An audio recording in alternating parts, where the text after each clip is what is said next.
नमस्कार, मैं हूँ सीमा। आज शाम 7 बजे में आपका स्वागत करती आपके चैनल ऑथेंटिक खबर में। आइए सबसे पहले नजर डालते हैं भारत के वैक्सीन निर्माता क्यों दूसरे देशों की मांग पूरी नहीं कर रहे हैं। अब जानते हैं विस्तार से। भारत जो कि सबसे बड़ा वैक्सीन उत्पादक देश है, उसके सबसे बड़े वैक्सीन उत्पादक वैक्सीन की घरेलू मांग को पूरा नहीं कर पा रहे हैं। इसलिए उनका कहना है कि वे साल के अंत तक वैक्सीन का निर्यात नहीं कर पाएंगे। कोरोना महामारी की स्थिति को देखते हुए भारत की सरकार टीकाकरण अभियान को तेज करना चाहती है, जिसके लिए उत्पादन को बढ़ाने की तमाम कोशिशें की जा रही हैं। भारत सरकार का लक्ष्य है कि अगस्त से दिसंबर 2021 के बीच कम से कम 200 करोड़ वैक्सीन डोज तैयार की जाएं। भारत के पास फिलहाल 3 वैक्सीन हैं जिन्हें इस्तेमाल किए जाने की आधिकारिक मंजूरी मिल चुकी है। इनमें से 2 वैक्सीन भारत में ही बनी हैं। एक है कोविशील्ड और दूसरी है कोवैक्सीन। तीसरी वैक्सीन जिसे हाल ही में इस्तेमाल की मंजूरी मिली है वो है रूस की स्पुतनिक वी, जिसे बाकी दोनों से ज्यादा प्रभावशाली बताया जा रहा है। कोविशील्ड वैक्सीन का उत्पादन पुणे के सीरम इंस्टीट्यूट ऑफ इंडिया द्वारा किया जा रहा है। इस वैक्सीन का लाइसेंस एस्ट्राजेनेका नामक दवा कंपनी के पास है।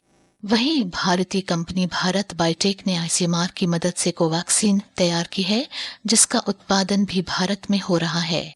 भारत सरकार का कहना है कि पिछले सप्ताह तक उन्हें दोनों वैक्सीन को मिलाकर 35 करोड़ से ज्यादा डोज मिल चुकी हैं, लेकिन सभी डोज अब तक डिलीवर नहीं हो पाई हैं।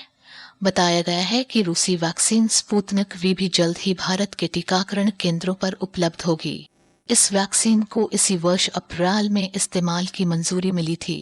इसी महीने की शुरुआत में भारत को स्पुतनिक वी की 2 लाख से अधिक डोज प्राप्त हुई थी और वैक्सीन का उत्पादन करने वाली कंपनी के एक बड़े अधिकारी ने भारत में इसकी पहली डोज लगवाकर इस वैक्सीन के प्रयोग की आधिकारिक शुरुआत भी की थी। भारत सरकार का वैक्सीन उत्पादन का लक्ष्य बहुत ही बड़ा है। सरकार चाहती है कि इस साल की अंतिम तिमाही तक कोविड वैक्सीन की कम से कम 200 करोड़ डोज तैयार की जाएं।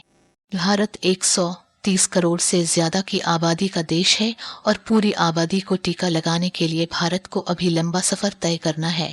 दुनिया भर में अब तक तैयार हुई कोरोना की 8 में से 3 वैक्सीन जो भारत में बनाई जा रही हैं, उन्हें ही इस्तेमाल की मंजूरी मिली है। इनके अलावा 2 वैक्सीन क्लिनिकल ट्रायल के शुरुआती चरण में हैं और 3 वैक्सीन क्लिनिकल ट्रायल के अंतिम चरणों में हैं। सार्वजनिक स्वास्थ्य के विशेषज्ञ डॉक्टर चंद्रकांत लहरिया ने ऑथेंटिक खबर से बातचीत में कहा, हम उन टीकों का मुंह नहीं देख सकते जिन्हें अब तक मंजूरी भी नहीं मिली है। हमें सारा जोर अब तक मंजूर हुई वैक्सीनों के उत्पादन पर लगाना चाहिए।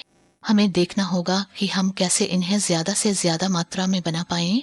सीरम इंस्टीट्यूट ऑफ इंडिया का अनुमान है कि वो 75 करोड़ कोविशील्ड तैयार करेगा। 20 करोड़ डोज कोवैक्स की आ सकती हैं, जो नोवावैक्स की स्थानीय संस्करण है और इसे इस्तेमाल की मंजूरी मिलना अभी बाकी है।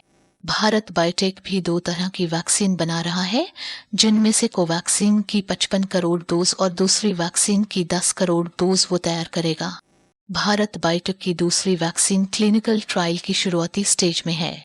इसी साल अप्रैल में भारत सरकार ने सीरम इंस्टीट्यूट ऑफ इंडिया को $40 करोड़ और भारत बायोटेक को $21 करोड़ देने का वादा किया था, ताकि वो अपनी उत्पादन क्षमता बढ़ा सकें। पिछले सप्ताह ही दोनों कंपनियों ने भारत सरकार से ये कहा कि वो अगस्त महीने तक अपनी उत्पादन क्षमता को काफी बढ़ा लेंगे। सीरम इंस्टीट्यूट का कहना है कि वो अगस्त आते आते हर महीने 10 करोड़ डोज बनाने लगेगा। वहीं भारत बायोटेक ने कहा है कि वो अगस्त तक प्रति माह लगभग 8 करोड़ डोज बनाने लगेगा। हालांकि टीकाकरण को लेकर भारत सरकार का जो लक्ष्य है, उसे पूरा करने के लिए इतना उत्पादन भी कम पड़ सकता है। मोदी सरकार का कहना है कि वो कुछ अंतर्राष्ट्रीय वैक्सीन निर्माताओं से भी बात कर रही है, जैसे Pfizer, Moderna, Johnson and Johnson, ताकि भारत में और वैक्सीन उपलब्ध हो सकें। लेकिन ज्यादातर विदेशी वैक्सीन निर्माताओं ने कहा है कि वैक्सीन की उपलब्धता को लेकर वो अक्टूबर तक ही बात कर पाएंगे।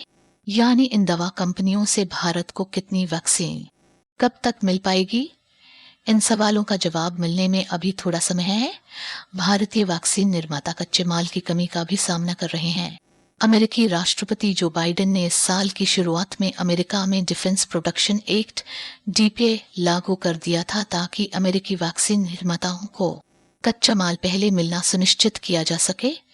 लेकिन पिछले महीने जब भारत में कोरोना का प्रकोप तेजी से बढ़ा, तब अमेरिकी प्रशासन ने कहा कि वो भारत में कोविशील्ड वैक्सीन के उत्पादन के लिए कुछ विशेष तरह के कच्चे माल की आपूर्ति करेगा। लेकिन सीरम इंस्टीट्यूट ऑफ इंडिया का कहना है कि उसके पास अब भी उस कच्चे माल की कमी है जो उसे अमेरिका से मिलता है। अंतर्राष्ट्रीय विशेषज्ञों की राय है कि वैक्सीन के उत्पादन में लगने वाले सामान की आपूर्ति अपने आप में एक जटिल प्रक्रिया है। जानकारों का यह भी कहना है कि इस फार्मा क्षेत्र में विशेष रूप से किसी नए उत्पाद का बहुत बड़ी मदद कर पाना संभव नहीं है, वो भी ऐसी स्थिति में जब इसकी मांग बहुत है। जनवरी के दूसरे सप्ताह में भारत सरकार ने देश में टीकाकरण अभियान की शुरुआत की थी। केंद्र सरकार के मुताबिक अब तक भारत में 19 करोड़ से ज्यादा वैक्सीन डोज दी जा चुकी हैं। अप्रैल महीने की शुरुआत में सरकार हर रोज 35 लाख से अधिक डोज दे पा रही थी, लेकिन तब से ये आंकड़ा लगातार गिरा है, जो अब घटकर 16 लाख प्रतिदिन के करीब रह गया है। जानकार बताते हैं कि इस दर 16 लाख प्रतिदिन से पूरी आबादी को कोरोना का टीका लगाने में भारत को 4 साल लगेंगे। इस बीच दिल्ली और महाराष्ट्र जैसे राज्यों ने ये भी कहा कि उन्हें वैक्सीन की किल्लत के कारण 18-44 वर्ष के लोगों के टीकाकरण को फिलहाल रोकना पड़ेगा। इस पूरी स्थिति को देखते हुए भारत सरकार ने मार्च में कोरोना वैक्सीन के निर्यात पर रोक लगा दी थी। बताया गया है कि कम संख्या में वैक्सीन दान करने और global vaccine sharing schemes Covax को कम मात्रा में वैक्सीन देने की सरकार ने अनुमति दी है। इनके अलावा फिलहाल ऐसी कोई संभावना नहीं दिखाई दे रही कि भारत बड़ी मात्रा में कोरोना वैक्सीन के निर्यात को मंजूरी देगा। The serum institute of India ने भी स्पष्ट कहा है कि वो कम से कम इस साल के अंत तक कोरोना वैक्सीन का निर्यात शुरू नहीं करेगा। आप देख रहे हैं ऑथेंटिक खबर। अगर आपको ये जानकारी अच्छी लगी हो तो लाइक और सब्सक्राइब करें। आपको सब्सक्राइब बटन के पास घंटा बटन दिख रहा होगा, आप इस घंटे बटन को दबा दें ताकि आपके पास टाइम से नोटिफिकेशन आ जाए जब हमारी टीम नई वीडियो अपलोड करें।